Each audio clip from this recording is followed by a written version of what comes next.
وحشتوني قوي يا حلوين، يا رب دايما تكونوا بخير.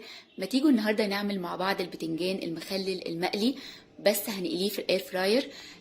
هيبقى طبعا اخف وهنقدر ناكل منه براحتنا. فتعالوا اقول لكم انا عملته ازاي بطريقتي، بس يا ريت الاول نصلي على النبي عليه افضل الصلاه والسلام. وكمان ما تنسوش تعملوا لايك، واللي اول مره يشوفني انا رغدان. اول حاجه كده انا استخدمت نص كيلو بتنجان، طبعا تقدروا تضاعفوا الكميه براحتكم. اول حاجه بشيل الحته الخضراء اللي فوق في البتنجان، بس انا مش بقطعها بالسكينه، بشيلها بس كده. وبعدين بقى بقطع البتنجان كده من النص بالسكينه عشان يتحشي، وكمان قبل ما اقليه بالشكل ده كده بالظبط. هقطعهم بقى كلهم،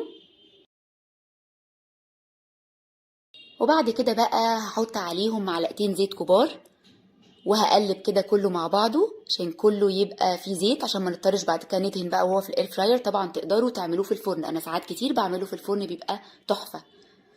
بعد كده بقى هحطه في الاير فراير.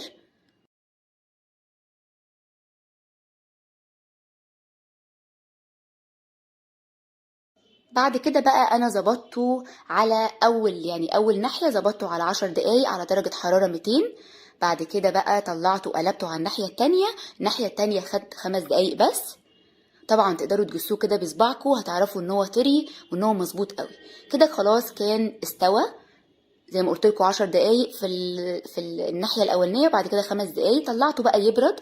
هنعمل بقى التتبيله الخطيره اللي هنحشي بيها البتنجان. استخدمت 3 قرون فلفل كبار، تقدروا لو صغير شويه تزودوا، و4 فصوص توم وجزرايه صغيره.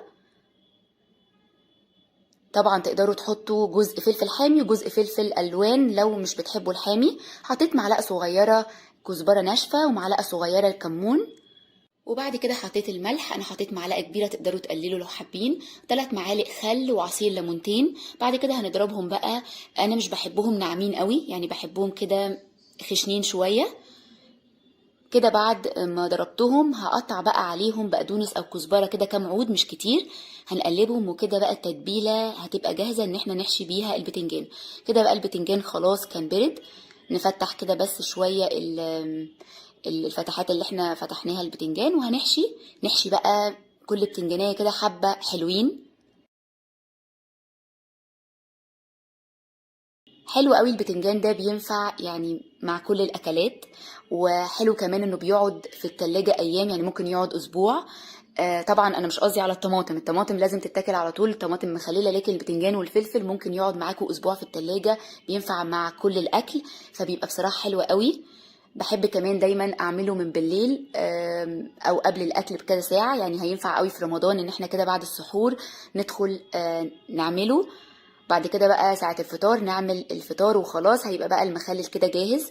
كده خلاص كنت حشيته كله. هنقله بقى في العلبة اللي هحطه في التلاجة. طبعا هو كده جاهز ان هو يتاكل، بس الاحلى بحبه لما بيقعد في التلاجة كام ساعة، بيبقى احلى بكتير.